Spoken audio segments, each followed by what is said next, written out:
Okay, what's up YouTube? David Yeti, man, I'm back with another video. So I actually left my handle and my phone carrier in the car. So I'm holding it old school with my hand right now. All right, so bear with me. All right, I am preparing to go live for the first time on my YouTube channel. I'm really excited about it, man. Like, I'm launching this 100-day challenge, and the ideal and the thought process behind this is to set the foundation for me moving forward so I can really get to the bag and really get to some of the goals that I want to accomplish. I think for me, it's been a good year. It's been a good year. I've had obstacles, obviously, if you've seen any of my previous videos. Shout out to everybody who has watched them. I see the views, I see the comments.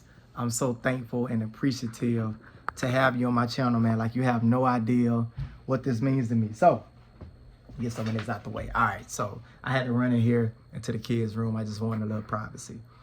What is the 100-day challenge? The 100-day challenge is an opportunity for me to set the foundation to go after a lot of the goals that I've had in the past before, and some new goals as well. All right. Over this next 100 days, it's going to be grueling. It's going to be one of the hardest things that I've ever experienced before.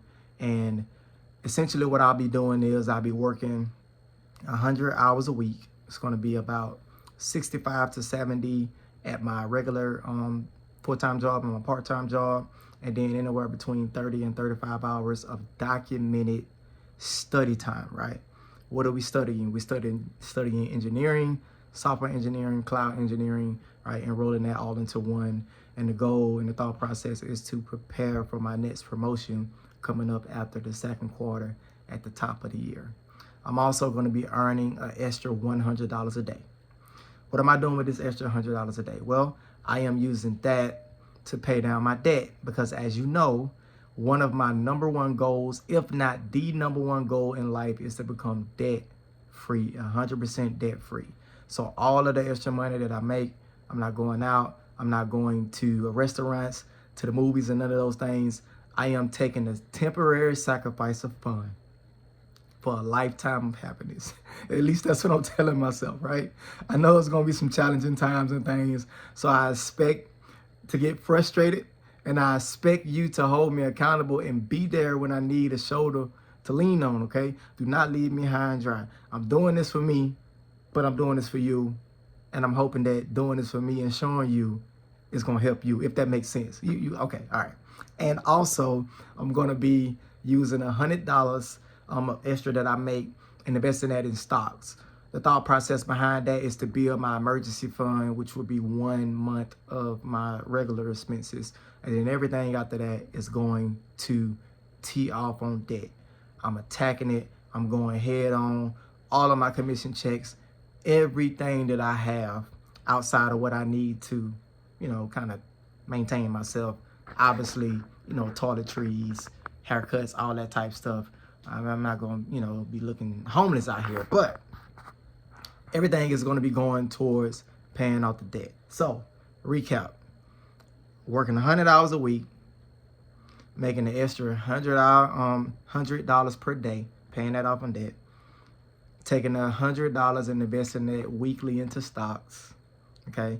And then the last thing, which is probably the most important things, is I want to have, at the end of this, I want to have 100 things that I'm thankful for.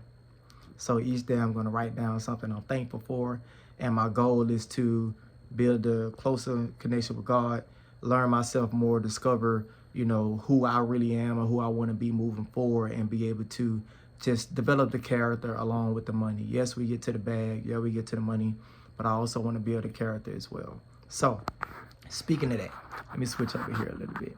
All right, speaking of that, I've really been observing what's been going on within my family, within my household, man, and to be straight up with you, like, if you want to get me sad, right, what really makes me sad, it's not necessarily with me, because I really believe in what I'm doing. I believe in myself. I have always been self-sufficient, and that has held me in good stead throughout my entire working life, right? Especially when I wanted to get myself together. But what makes me sad is I see so many people that have a lot of potential to be great, and it makes me sad when I know people are not living up to their own potential, to their own expectations, not what everybody else think, not what your parents or your loved ones, boyfriend, girlfriend, husband, wife, or whatever, but for what you, the standards you have for yourself and for what you expected to achieve but haven't yet achieved. I want to tell you guys that it's not too late to make the first day, take the first step, move the first inch. I mean, I've learned recently that taking a long view approach is more beneficial than trying to get the quick fix, the quick, guess you could say satisfaction. It's almost like a delayed gratification. And the people that I've studied, the successful people that I've had the pleasure to be around, they all had a long view approach on different things that they wanted to accomplish. Whether or not it was breaking into tech, starting their own business, even raising a family. I know some people who did it the right way, right? Quote unquote, the right way or the most beneficial way. So it's all about putting yourself in an advantageous position. That's what this 100-day challenge is going to be about. And I'm going to vlog it. I'm going to show the good, the bad, the ugly, the struggles. But also, I'm going to show the numbers, man.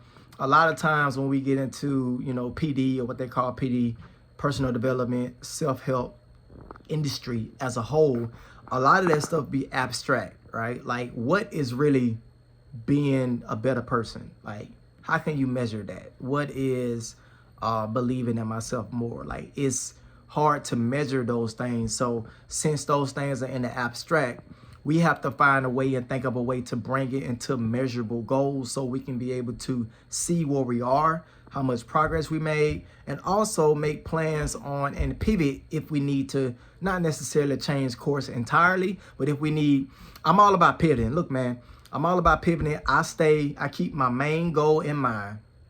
I stay on a path, but inevitably when obstacles happen, I will pivot with the quickness, and I don't have no shame in it, okay? That didn't turn out like I thought it was. It's not working. Okay, cool.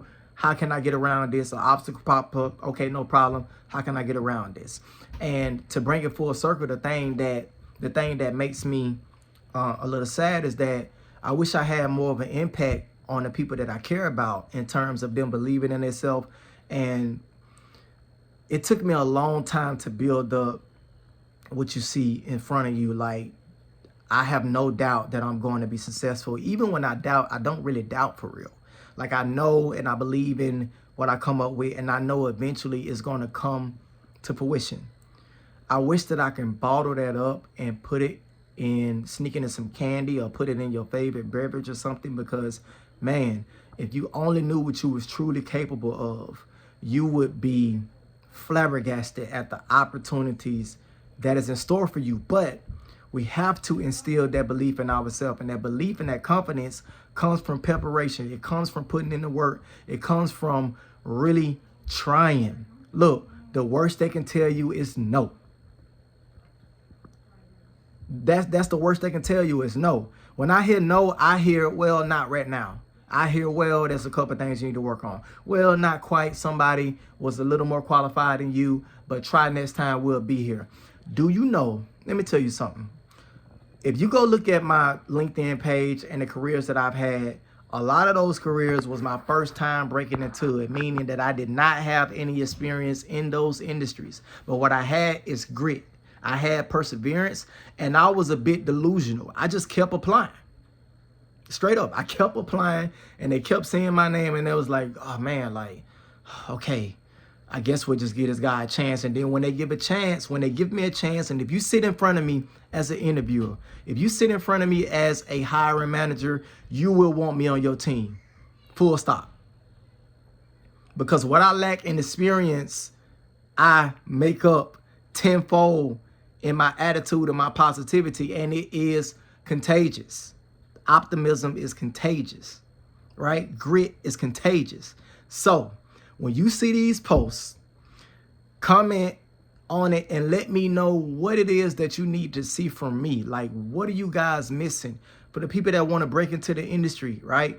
What do you think you missing? I mean, I'm going to put it all out on the line. Everything that I know. I'm going to be an open book. from resume templates to how I dress in interviews, who am I contacting when I do my outreach, how am I positioning myself in every opportunity for my next opportunity, even in the role that I'm in. I'm telling you, I do not play any games, because the truth is, we all get opportunities in life to blow up and reach the next level. But some of us only get one opportunity. Ask yourself, right? Do you want to take a chance in being the person that receives one opportunity, and when it comes, you miss it because you're not ready? I'll answer for you. The answer is no. We do not want to be the person that missed the opportunity because you wasn't prepared for it. So let's get prepared. All right? Let's go now. I'm looking forward to you, man. I'm looking forward to seeing you. All right? I'm looking forward to seeing you at the top. We can make it happen. We're going to make it happen. I guarantee you. I love you. Have a great night. Let's get